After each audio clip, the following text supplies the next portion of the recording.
Welcome to the Life Is podcast, where creativity, culture, mindset, and intentional living come together through real conversation. I'm your host, Coy Brown. Each week, I sit down with entrepreneurs, artists, athletes, travelers, and visionaries who didn't stumble into a life they love, they built it. We go deep into how they think, how they reconstructed themselves, and what became possible on the other side.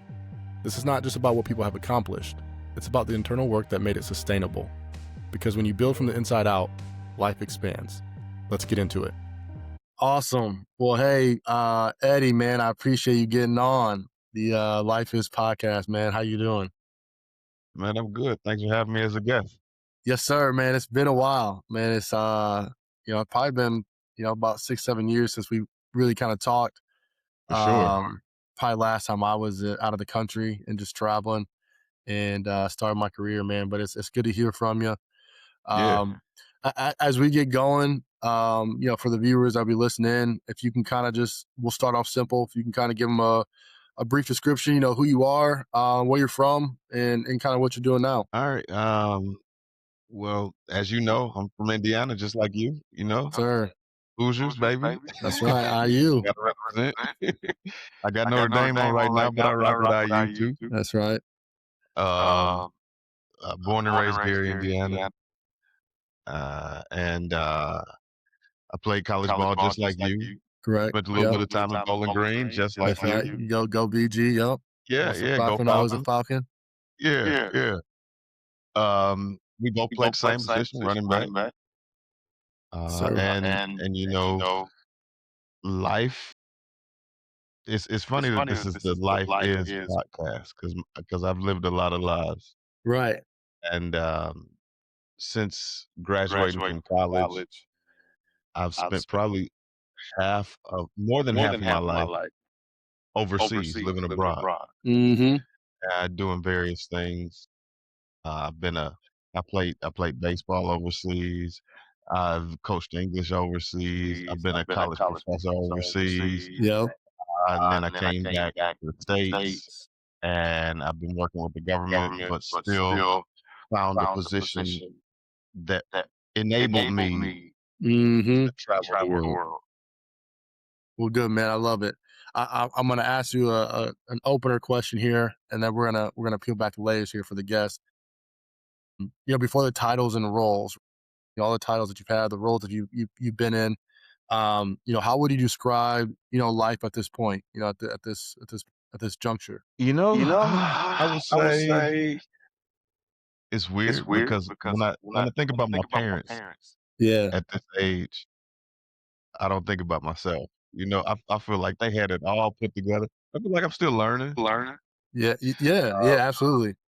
But at the same time, I'm still enjoying life. For sure. Yeah. I think that's something that we all need to embrace.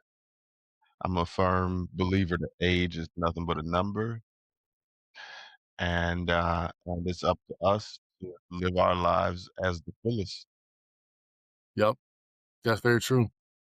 Well, I appreciate it. As we dive into it, as I said, we're gonna kind of peel back the layers. You talked about obviously from from Indiana, in college ball, right, in the MAC. And that's where we're kind of start here. So speaking of your foundation, right, your discipline, and where you started at, you obviously played football at BG. What do you think sports, or what do they teach you about maybe discipline, your identity, and also pressure, right? That maybe relate to your job now.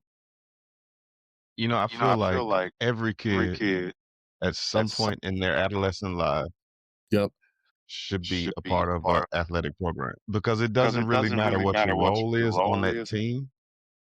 You learn how to work with others. Mm-hmm. True. And it gives you something. It gives you a characteristic or a quality that only being a part of that environment can provide. Yeah, that makes sense. You wouldn't be able to experience it or know what it feels like unless you're doing it, unless you're in it. Exactly. Right. Exactly. Yeah, you're speaking like a coach. Yeah, you're speaking like a coach. And you played at BG. You played. You said running back. That's right. Okay, running back. Okay, good. Yep. So I played outside linebacker. Well, I played running back. Yeah, I played running back in high school. And then I played outside actually at BG on the Okay. weak side. But Okay. so yeah, so you play running back. We've had a lot of good running backs. Speaking of Bowling Green, come through. Set some good records. We had one in my class, well, a class above me, but Travis and I'm blanking out actually on Travis's last name, but from Miami area, and actually a Okay. coach right now. So he's doing a lot of coaching here in the college scene. But speaking of, I know sports, for our viewers, disclaimer, obviously me and Eddie know each other. So we've known each other outside of this podcast. And you went through a life-altering injury, right? Breaking your neck.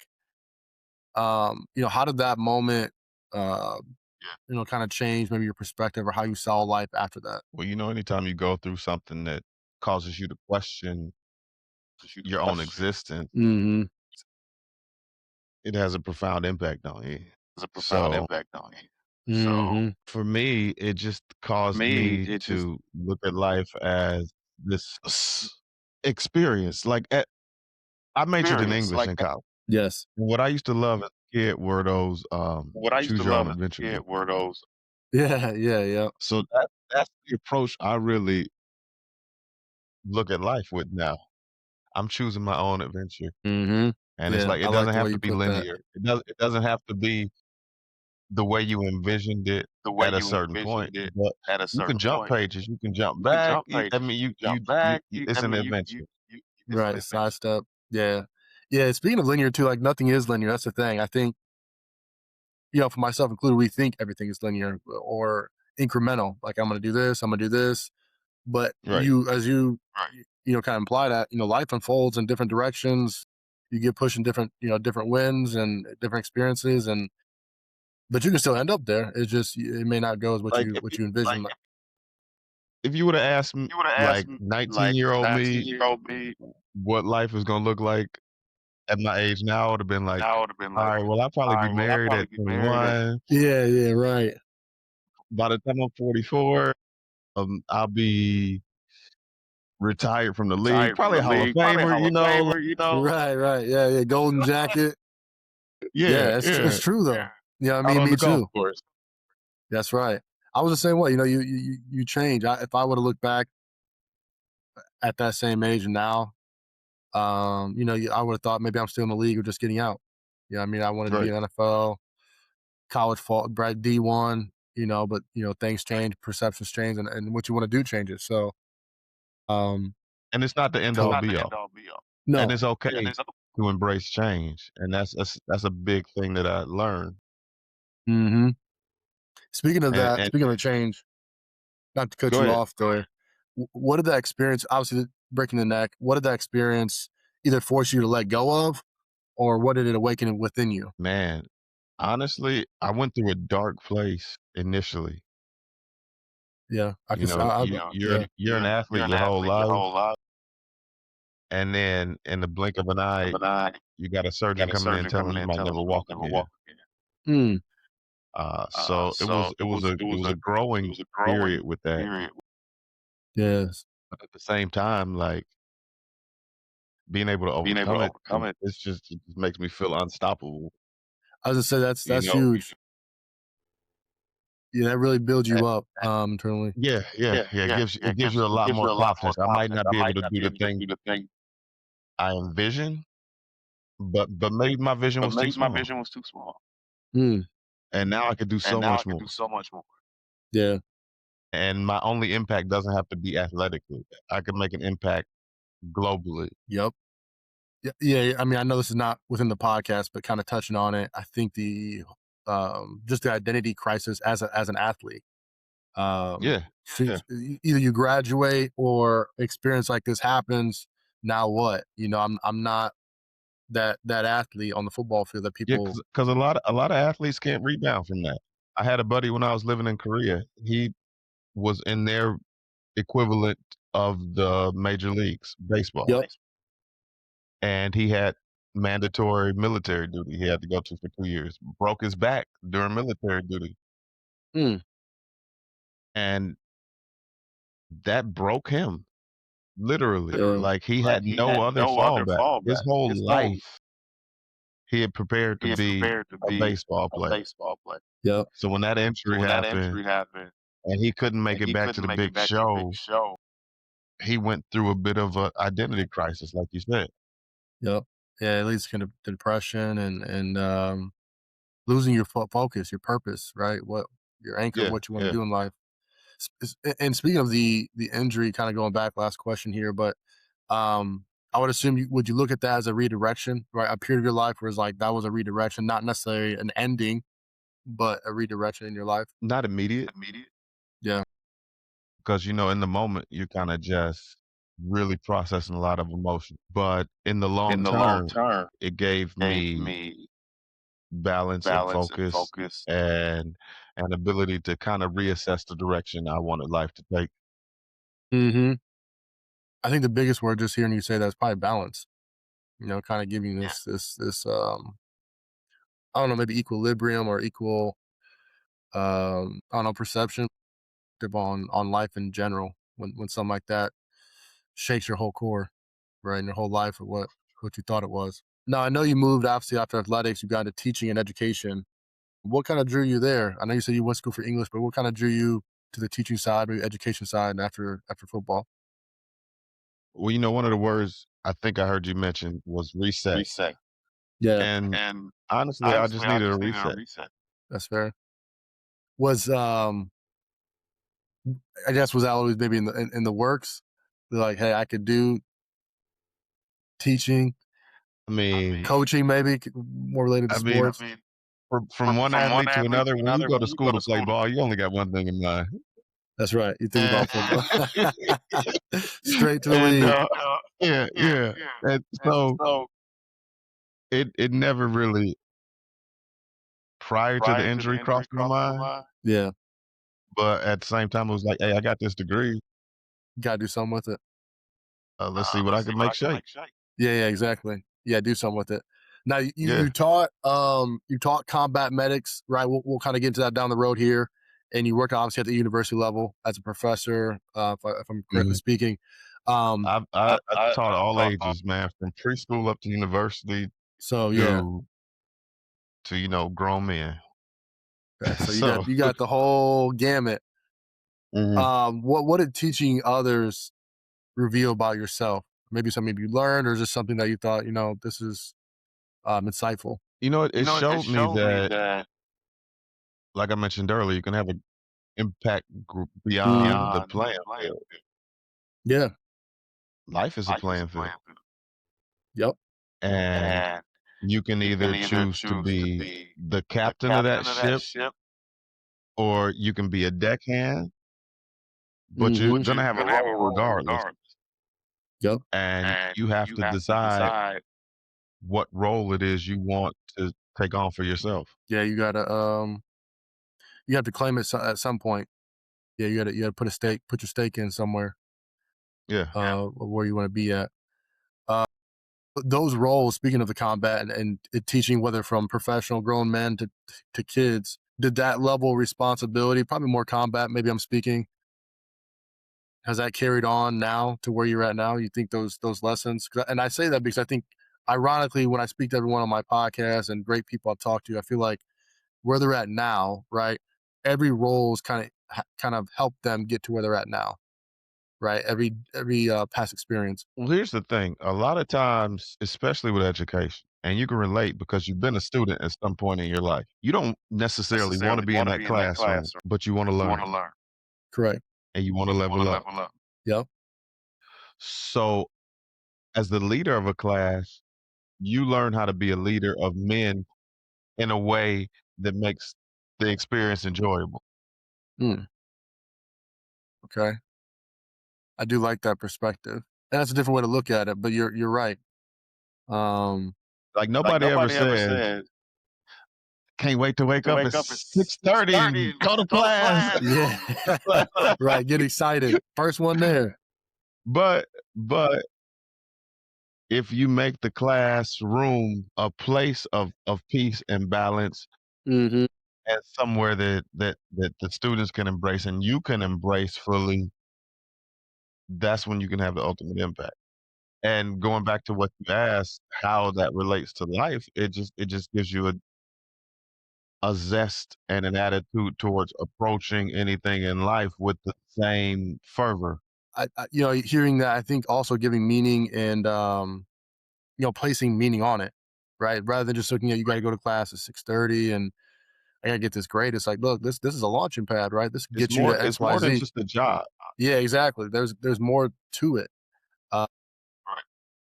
in my head, right? It's kind of Miss Miyagi, right? Wash on, wash off. You think you're just doing basic stuff, but this is gonna help you, evolve and adapt and become a better human being. Yeah, for sure. Yeah. Um, So you obviously you taught, you've done some combat medics. Now kind of getting into government, right? Your government, your service, responsibility, vigilance. So you spent a decade in the government role, which I'll allow you to speak on. Um, and 8 years in federal services. Can you kind of describe, what you do in simple terms? I know there's got to be some Yeah, yeah. I parameters mean, of without getting into too many details, yes, as you within some parameters. understand, so I spent about 3 years in the Middle East, and, there I was a contractor, and that was my first kinda exposure to, anything like government. I worked with I worked with the Saudi Arabian National Guard, uh, worked closely with the US Air Force and Army Mhm. that were in that region, and then I decided to return back to America, where I took a position as a federal agent with Homeland Security, and I lateraled from that into the State Department in my current role, and now that is with diplomatic security. Yeah. Obviously, your work requires a lot of custody, trust, and diligence.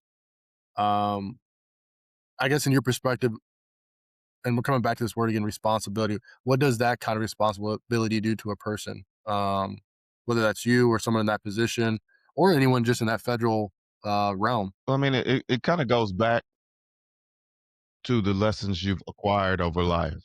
Yeah. You learn how to kinda take care of yourself, take care of others, and then that translates into other arenas of life. Mm-hmm. And as far as in relation to what I do now, it kind of goes hand in hand. Yeah. Yeah. Like I said, once again, all kind of comes together. Yeah, it kind of bundles all together. Um, and you said you've been doing this work for this role right here within the state. You've been doing past 8 years. Federal government, 8 years. That This role, 4 years. okay. For the viewers, can you at least share the title, what you do? I'm a diplomatic courier. That's the official title. I want to make sure make sure I'm protecting and what that does. Can you share that in a very So condensed form? a very, like, brief, basic Yes. description of what I do is that I work closely with embassies and other entities to get classified material from point A to point A. Okay. Point A to point B. Right. Yeah. Point A, point B. Okay. And just for them to kind of get an idea of like, okay, what type of work. But I also understand I want to make sure we're compliant and I don't want my door knocked on tomorrow. I don't want Folks my gonna be like, "What happened to the podcast?" I ain't trying to find myself in a different situation with the lights off Yeah. and I'm chained up. But in your work too. I mean, offline we've talked. You traveled, right? You've traveled to nearly 80 countries, which is crazy. So for those who are travelers who listen on the podcast, um, how has like seeing the world um through this lens change how you see life, how you see America, really, since we live in the United States? Well, I mean, even before I had this job, I Yeah. did the TEDx on the impact of travel in the world. Yep. So, travel in general has had a profound impact on my life. Just seeing the world through the lens of other individuals Mm-hmm. makes it so much smaller and gives you Yeah. so much more understanding. I really don't understand how hate exists in the world when you can go across the globe and look a child in the eye and see that same youthful innocence that you would see here in America. Thousands of miles away. Yeah. Yeah, 1,000 miles away. And it's funny you say, I guess to paraphrase, how small things get, because I think as much as vast the world is, right? All these countries, to your point, everyone around is human, um, and we all kind of share the same similarities, right? Different culture or ethnicities, right? Different features, but as a human, right? There's a common ground, and we all want love and be respected and family. So it's like we're more closely related than you think, even though we're 1,000 miles away. Sure. And I like to emphasize a smile is universal. Mm-hmm. Kindness is universal. You don't need to speak a language to display those characteristics. Yeah. I'd even add a laugh, right? Laughing's in there. Exactly. Yeah. Exactly. Everyone likes a good laugh. And within your work too, like within what you've been doing here the past 5 years, um, what does that service mean to you? And I want to emphasize maybe not necessarily patriotism for America, but just like what does the service feel, I guess, mean to you and what you're doing? Well, it gives you a deeper meaning to life, to know that you can be a part of something larger than you. Mm-hmm. And I think that's what we kind of all strive for, no matter what industry we're in. Yeah. You want to leave a footprint that that lives beyond you. Mm-hmm. Yeah, my mind thinks legacy. And just as much as anyone has a personal goal, I think a personal to want to do well, which is nothing wrong with that, right? We all want to. There's still that underlining feeling to your point is that you want to do good by others. You also want to have something that's bigger than you and know that you're part of a lineage or a process that helps other people or communities to some extent, right? That exchange of value that you're giving to society and to humanity, I feel like is intrinsic for many people. So I want to kind of switch some gears, dabble a little bit in your travel, but here I'm going to kind of talk about it more specifically, right? Your travel, your culture, your perspective. So you've lived in a couple countries. I'm gonna list a few, right? Japan, Korea, Oman. I think I'm saying that right. Thailand. How did that living abroad reshape your worldview? And this might be touching on a previous question, but yeah, I mean, you've had some vast experiences living abroad there. That most people don't get to have in their life. Yeah. You know, it goes back to balance, and I'll mention Mhm. that word balance. So Japan was the first country I ever lived in, and what it gave me, I can't even really put into words. Yeah. I was a broken individual, literally, like coming off a broken neck when I moved there, Right. Basically. and I learned to slow down, Yeah. embrace calm, embrace time, Mm-hmm. and just allow myself to heal naturally. And I don't think I could have ever reached a point of healing had I not lived it. Yeah. So it really, even though it was not my first choice, I would have never said as a 12-year-old, 10 and 11 years later, I'll be living in Yeah. Japan. Yep. But it was possibly one of the best things that could have happened. Yeah. It sounds like a very the way you were speaking. It sounds as if it was a very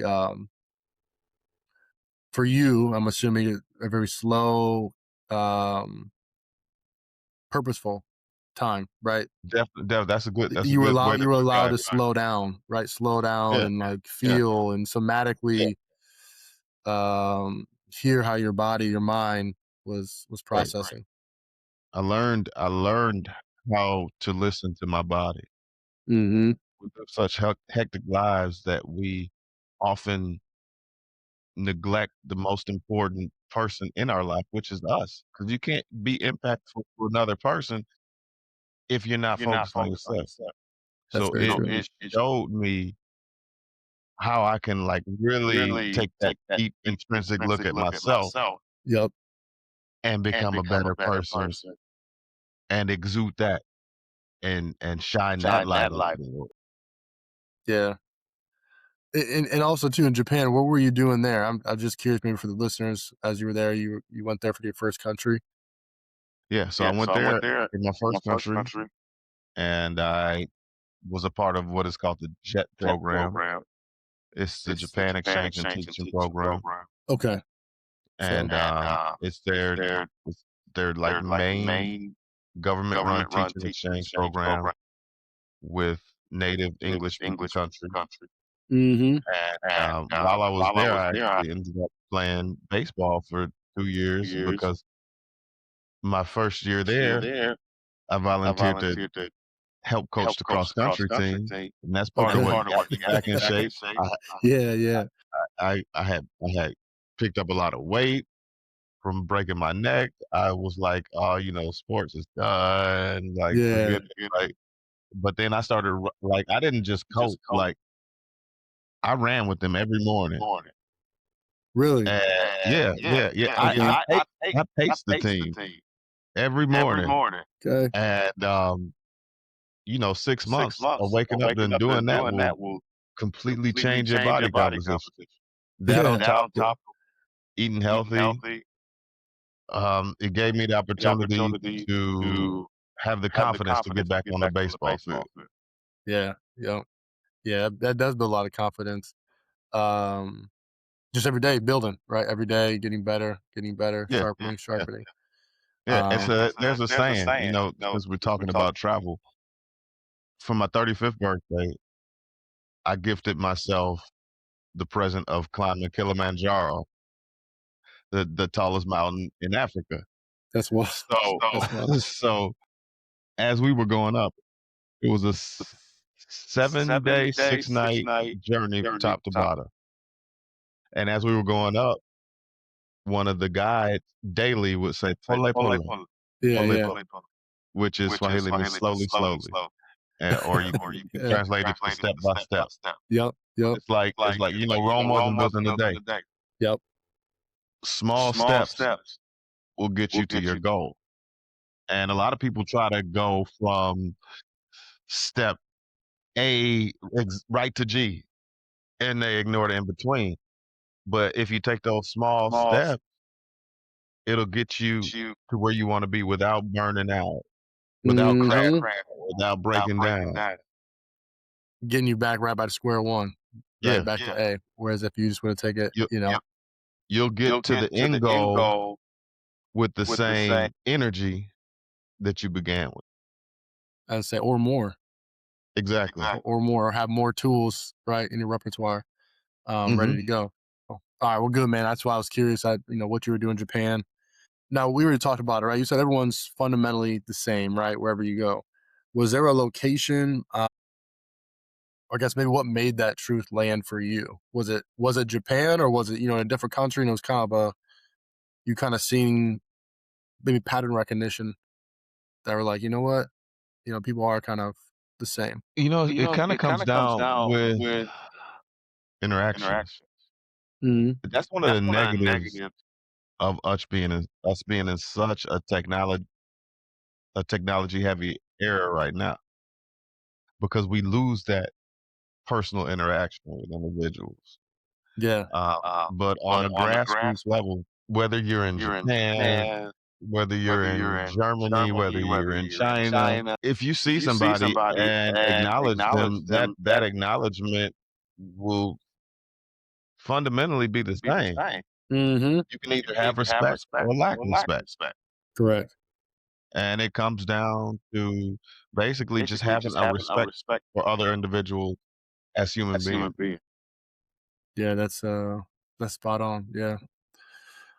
I speaking of, languages, and you talked about it, like, just briefly. How did you Mhm. learn other languages? Because me, I know you personally, so I know you understand other languages. You're fluent in other languages. How did that come about? Um, Well, it's funny because that was something I never would have imagined as a kid. Like, right. No, I grew up in Gary, Indiana. Like, I thought the world was full of black people. I had a Yeah. totally skewed vision of what What was out there? outside of that looked like. Yeah. But, Yeah. the first language I embraced, well, going to school in America, we study, like, Spanish or something in school, Right. but you kinda don't try to learn it. Like, I'm No. speaking from personal experience. Yeah. Same. I I took it just to get a grade, just to get a credit for it. Same. I wasn't really Same. trying to learn it. But going to Japan and living in a place where you're immersed into the culture, it's kinda like, boom, you either gonna put up or shut up. Yeah. Yeah. So you gonna be one of those guys that constantly tries to speak broken English, or you're gonna level up. and and for that, it's funny because I'm thinking, were you one of those people walking with the dictionaries, right? The Webster trying to translate as you're walking Shoot, around, or man, was it? man, I had the dictionary, the thesaurus, the source. I had my notebook. I'm taking notes, Yeah, yeah, like, because when I was living in Japan, this is 20 years ago. It was a different world. yeah, absolutely. I didn't have Google Translate, Mm-hmm. but you know what? That was a benefit because it forced me to take out my pen and my paper and take notes and be more diligent. Yeah, yeah, it's tough, and I commend you honestly, as a friend, because I think it's tough. I think people don't realize when you come to America, right? We take it for I would say granted. We're in America. We're used to English. This is comfortable to us, no matter what 50 states you're in. But when you go to a different country, you're a minority, right? Especially being Yeah, black.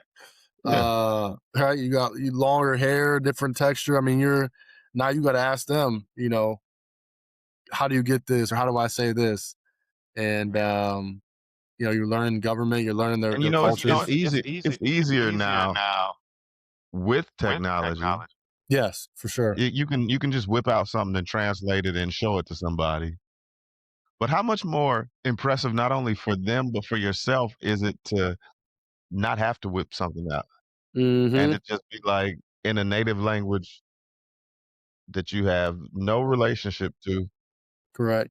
speak it and say it. Yeah, I admire it because I'm obviously half Mexican, so I don't know a lick of Spanish. I can understand some of You was it. about to say a lick of Mexican. Yeah, I lick of Mexican, but I wanna learn. I have a desire. I want to learn other languages, right? Whether it's French Yeah, or maybe it is Korean, right? right. Um, Shoot, start with Spanish, man. You got like that's something that you have in you, embedded, yeah, like in your subconscious somewhere. it is. I gotta I gotta take the priority to learn it, whether it's Duolingo or these apps or just And taking a class. these apps are cool. They help you learn like vocab, but you just gotta jump in the fire if you want to learn that language fully. Yeah. Yeah, gotta be around it more. For sure, for sure. It's a So perishable skill. yeah, it is. So you And it, lose it it or use it or lose it. and it's real quick. I want to tell you about something I created because honestly, I needed it myself. For years, I could visualize the life I wanted. I could talk about it, write about it, even teach pieces of it. But living it, that was different. There was always this internal friction, like a part of me was trying to grow, and another part of me pulled me back into what felt familiar. And I realized I didn't have a motivation problem. I had a safety problem. My nervous system didn't know how to feel safe inside change. So I wrote the self-discovery blueprint, not as another productivity guide, but as a way to create internal conditions where growth doesn't feel like a threat. It's grounded in neuroscience, polyvagal theory, belief reconstruction, and everything I've learned from studying consciousness and embodiment. It's for people who know there's more in them, who can see it, but haven't quite trusted themselves to step all the way in yet. And I'm giving it to you free. No email gates, no upsells, just a tool I hope serves you in the way writing it served me. Check the show notes, download it, come back to it as you grow. It's more need than now. I think every year, every decade, I would say it's getting stronger, the need for it. For sure. Within languages and cultures and crossing there. Um, I would say maybe last question here, man. What has travel taught you that no classroom ever could? It might be a pretty big question there. Yeah, To hone it yeah. in. I mean, a classroom, when you think about it in the traditional sense, Yes. has 4 walls, whereas travel breaks those walls down. And, it teaches you that there's so much more to learn outside of a building or Mm-hmm. outside of your comfort zone. You're not sitting in a chair in a climate controlled room. Controlled. Yeah. You're in a place where you're forced to interact and you're forced to experience the world as it's meant to be experienced. Mm. My mind goes. It's funny you said 4 walls because when I asked you the question, my mind went to a classroom's a controlled environment, like a scientific experiment. It's controlled. Yeah. Yeah. It's comfortable in a sense. It's predictable. Right. But when you And get outside, outside, it teaches you how to deal with the unpredictable, yeah, you're the taking good and theory the bad it and may actually bring. applying it. You're applying the information and more, and you're Right. discovering anything else that comes about as it should and as it is. So, yeah, I totally agree with what you're saying there. Outside of it's just vast, right? There's a plenty of information and experience that you could never have been taught in one little 500 square 1,000 square foot room. Right. Yeah. All right. So as we transition, man, to your fatherhood, family. Your father of 3. If I'm correct, 13, 5, and 5 months. 7 now. 7. Okay. Yeah. We may have talked a couple months ago, so I Yeah. might have been off. Baby grew up on me 2 months. All right, so 7 months. But you got 3 kids, man. I got 2 myself, so I totally understand. How has fatherhood, changed your definition of just success in general? What that Well, looks like, it gives you more of a perspective of the power of love, really, because until you become a parent, you never understand how deeply you can love. Mm-hmm. And with that, you want to give your children all the things you never had Yeah. and more. Yeah, that's true. Um, it's funny because I even looking at my kids, as you said, as you're a parent, you said in the beginning of the podcast, your parents, you think they all have it together. As a kid, you don't know any better. They're going to No, work, no. provide, you got I mean, food on the table, clothes on your and back. I look at my kids now. I'm like, I totally understand where my parents was coming from back in the day. Like, I hate to sound like them or echo them, but I know. It's I can crazy. completely relate, man. It is crazy, man. I'm like, man, what? I'm looking at my kids. I'm like, why would you do that? Like, come on, like, you know better, right? You know better. Exactly, exactly. But to your point, man, with love, sometimes I look at my kids and I'm loving myself, right? You said broken. I think a lot of adults, can be broken to a certain extent. And it's like you're looking at your kids. To your point, you never learned that you could love this much because Mhm. it's you, right? This is another portion of you, right in front of you. So yeah, you want to give them all you can, love on them all you can. I think that's something I struggle with, letting them fail, right? Because I want them to do. No, that's the thing. Like, I love that, because only through failure can you reach your highest self. And you look at all of the great individuals in the history of the world, they didn't get to where they needed to be without failure. So, I encourage failure. I s low key set my kids up in positions where they will fail. Right, Like, booby traps 'cause coming up. because Yeah, it's like, "All right, now what did you learn from that experience? And what can yeah. you take from that? And how can you be better the next time?" That's so good. It's so true. It is for me. I think I don't mind the coaching after. I don't. It's almost like I want them to fail, but not fail. But I'm Right. like coaching. I want to coach in the back end. Like, see, I told you you could do. I've been telling you could do this. I don't want them maybe go to the heartbreak through it, which I know Yeah. is silly. Maybe because internally I know what I went through, right? As a kid who Oh, was just it's hard, man. it's It's hard. survival, right? Mhm. And you learn as a kid, you learn quick. So it's like what it went through, but I do want to help them on the back end mentally. Like, okay, right The now thing we is have some the thing awareness. is, kids are very malleable. They bounce back a lot quicker than we would at our Mm-hmm. age, you know? So while that heartbreak may last a second or a minute, it's gonna give them a lifetime of experience. Yeah. Yeah. Valuable experience. Yeah. Yeah, it's priceless. So you've been intentional, right? I know you're on maternity leave now before you guys move and you get back to work. Uh, and just the early development stages as your child there. To you, why has that maybe been important to take that lead? Which I think everyone should. Don't be wrong, but to you, especially with the work you're in, why that's been important maybe on your end to be in those early stage developments. Well, I just think you need to show up. You need to be visible. A lot of kids go through life, I could speak from example. My dad would be gone to work before I wake up for school, Yep. and he would get home in the evening. We'd interact briefly. I'll go to sleep, and that was the only That chance communication. we had to Yeah. communicate. Yeah. But to actually have this opportunity to, be in the house, have conversation, just goof around, give them exposure, pop gems every now and then, even though I know like only 1% of what I might say is That's there. actually sinking in. Everything's going into the subconscious. And whether or not it's realized now or 10, 15, 20 years from now, it's there. So really it's about planting seeds. If you dig up soil Yep. and you plant a seed, that tree is not going to grow in a day or overnight. Mm-hmm. It takes care. It takes nurturing. It takes love. It takes building it up. And there's a point where that tree could break off, but you just keep putting into it. Yeah. And that's kind of the approach I try to take towards Emily. parents. Just keep putting into it.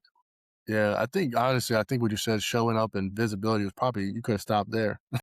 That was it, right? Showing Yeah. up. You know, same kind of. My dad was not around, right, as a child. So like, just for me, right, as you're speaking about yourself, showing up is important for me. Yeah. Visibility, presence, right, whether it's sports or interaction, like you said, playing around, jumping around, playing sports, and those build those wires of memories, um, and just that bonding. So I think that Yeah. was right. Those two I things think showing up is huge. my dad was around in a different way because he was my coach all the way up until I was in high school. So as a coach, like there was none better. Yeah, yeah. I mean, I played for Urban Meyer too. So like, but don't nothing replace my Yeah, dad. exactly. Dad's coming number one. But as a communicator or somebody in touch with his emotions, that's kind of where he lacked, and that's kind of where I want to be better for my kids. Yep. Because I don't want to just be a coach in their life. Not trying to take anything away from my dad because I love my dad. Correct. But I want to give them that emotional security as well. That's kind of where I struggle as well, Yeah. to be completely transparent, because Yeah. I'm trying to learn how to emotionally bond with 3 kids in 3 totally different life stages. Mm-hmm. It is. I think a lot of. I think you're speaking for many men. I think just if you didn't have a model, right, when growing up, you're kind of building your own system, if you will. Mhm. Balancing, like you said, 3 different kids in 3 different stages. Yeah. How do my daughter's 9 and my son's 3. So how do I exert the type of love and energy to 2 different age groups? So, I mean, you're almost in the same Yeah. boat as me, because my daughter is 13, she's 8 years older than my Yep. middle son, and it's like, I have to explain to her, because she'll ask me, "Who do you love more? Which kid do you love more?" And I'll say, Yeah, "Look, yeah. I love all of y'all the same, Yes. but the way I show love Yep. be different for each individual because your understanding of love is different. Yeah. And that's what Yeah. she's kinda having a hard time to process right now. She's like, "Why can't you be soft with me like you are with the little kids?" I'm like, "You're not a little kid. No, you, Like, yeah, I you gotta grew. I gotta I gotta teach you different lessons, Yep. and I In gotta a give you different different stage. love, but that don't mean I love you any different." No, or less. Or less. Yeah, Yeah. yeah, Yeah. And it's like you said, you're planting seeds because your kids will see it. Like I said, I'm a young adult, in my 30s, right? Um, it oh, clicks I on the back remember the end, 30s. right? It clicks on the back end.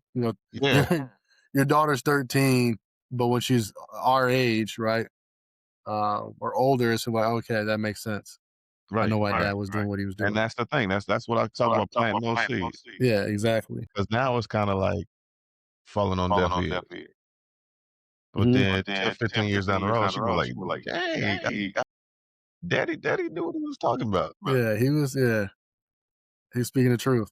Yeah, That's actually you kind of answered my next question. How do you balance, having a high career, high responsibility career, right, working for the state, or the federal government there, and having a presence at home, kind of having that balance. Yeah, because you're gone. I would assume you're gone for a period of time, if I'm not misspoken. So trying to have that balance, I think probably now is probably an important time, right, to soak for that sure, in for sure. as much as possible. Kind of speaking on fatherhood, maybe last question here is like, um, what kind of world are you hoping your kids are able to grow up in, or grow up with the understanding, right? What kind of world are you hoping your kids to grow up understanding? Well, I want them to have an identity, I love that. and I think it's important to, like, constantly reinforce that because kids nowadays, they just wanna follow with trends and what's popular, but I really want to instill to him to have their own sense of identity, and then you can just take that and run with it. Hmm. As a kid, I think I can relate because I think as a kid, once again, from my dad wasn't around much, and I think you're trying to find your identity. Every kid wants to be cool. I'm not saying I was following trends and doing this, that, but you want to be like, for me, I want to be my bigger brother. I wanted to be like him. But to your point, just having identity of who you are, right? Values, morals, what you like, what you dislike, what you stand up against, and then being comfortable in that, right? Right, More than ever, I think you said nowadays, I think is uh, so much value of knowing your identity because no one can push you off that ledge. You're firm in who you are. and, like, Yeah, just something I've started the past couple of years is, like, when January hits, I'll do family vision board. And I had yes, that discussion with my daughter just a few days ago, actually, and I brought up her vision board, and I said, "That's not something that you just do one time and sit in the corner and just let rot nope, away. I want you to wake up, look at that, think about what you put on there, and think about how you can work towards those goals and those visions that you see of your future because they're closer than you think. And if you start putting that work in on a daily basis, yep, it'll be easier to obtain those dreams that you have, those visions that you have." yes, So that's kind of how I would answer that question, in an artistic sense. yeah, I love that, and it builds confidence. I think to your point, those small steps, have the vision, work toward it, right? What steps can I do to get there, Right, to become that person or become that right, young lady, um, right? And that slowly, changes your perspective. definitely. So as we kind of hit the exit here, looking at the just your risk, growth, and philosophy, um, you talk about betting on yourself and not self-limiting, right? Not self-limiting yourself. Where Mhm. did that mindset, come from?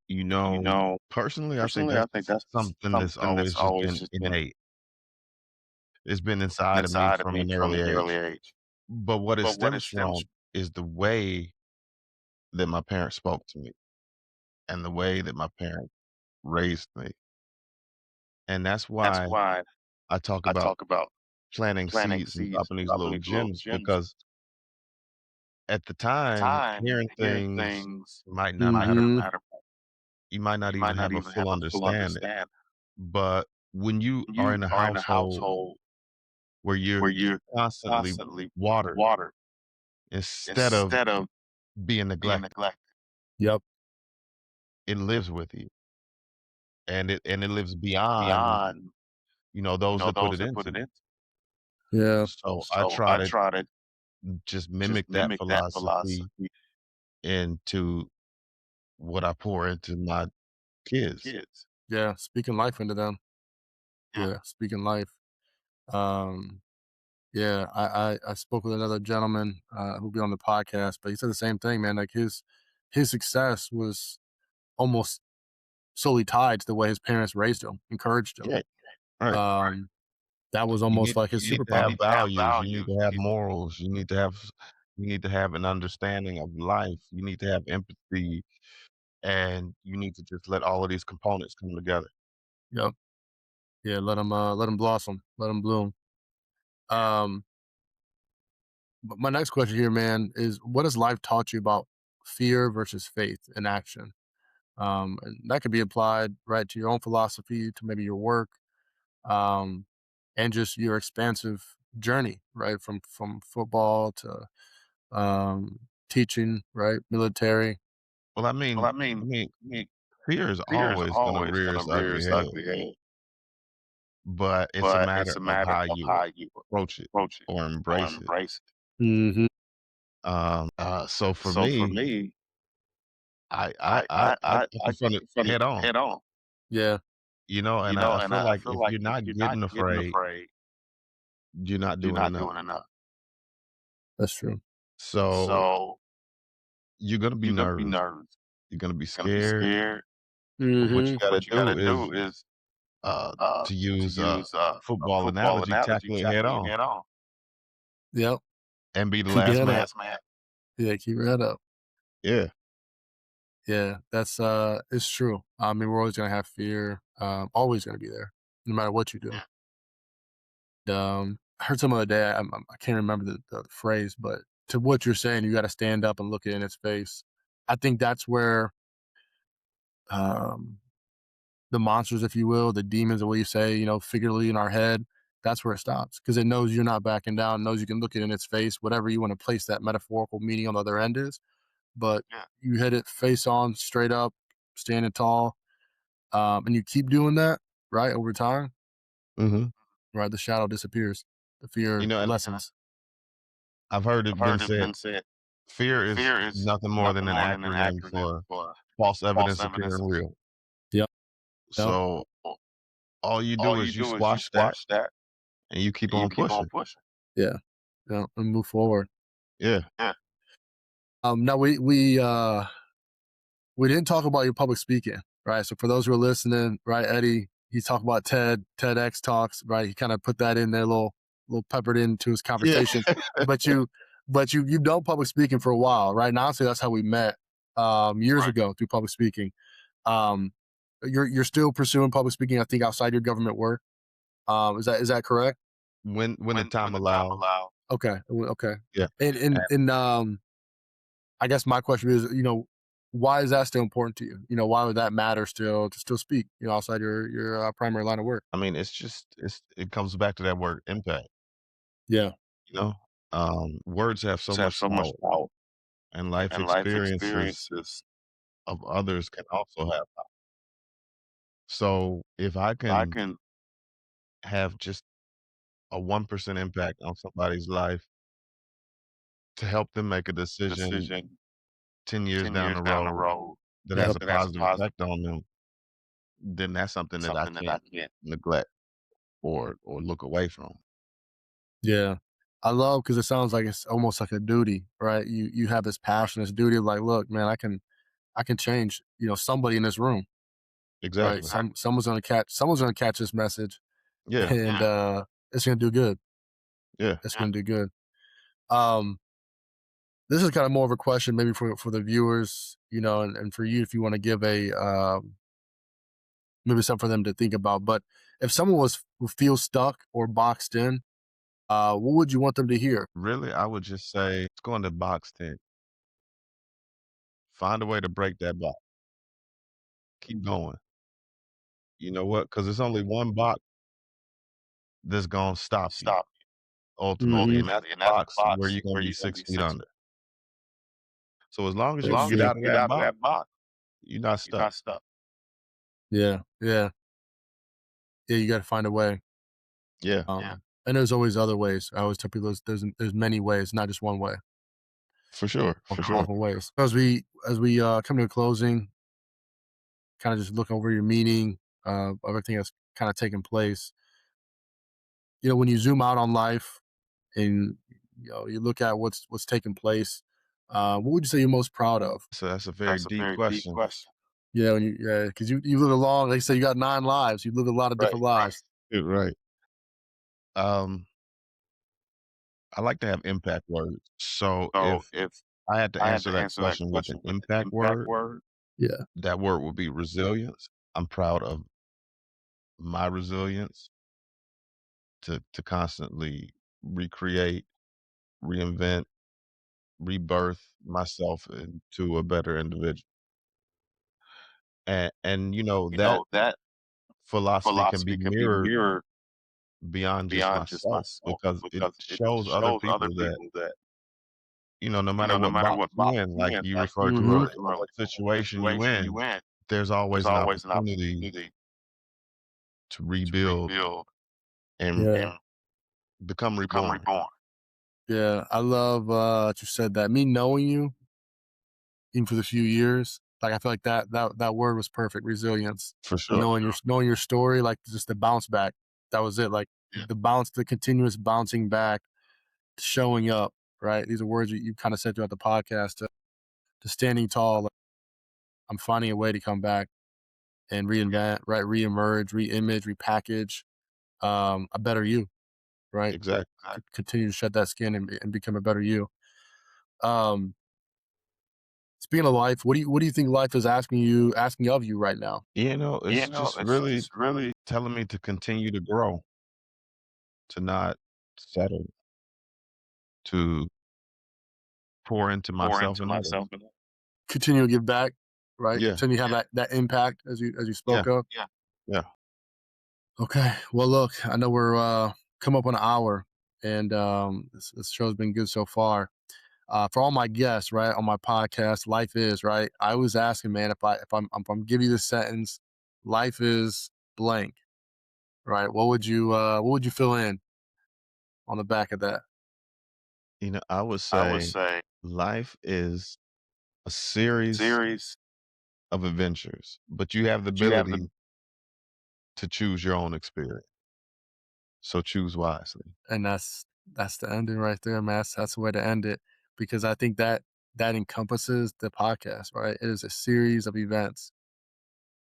Each and every one of you, myself, the guest, yourself, Eddie, you can choose that route. Right. So choose wisely, right? Choose the path that you want. That gives you the most fulfillment, the most impact, most meaning, and live it to the fullest. So Yeah. I love that, man. That's the way to go out. Um, for the viewers, how can they find you? I'll give you time to do your plug for any socials, any websites. Where can they find you on social media? Well, I talk about rebirth a lot. My Yep. blog is rebornstronger.com. And on social media, just E3 Motivates.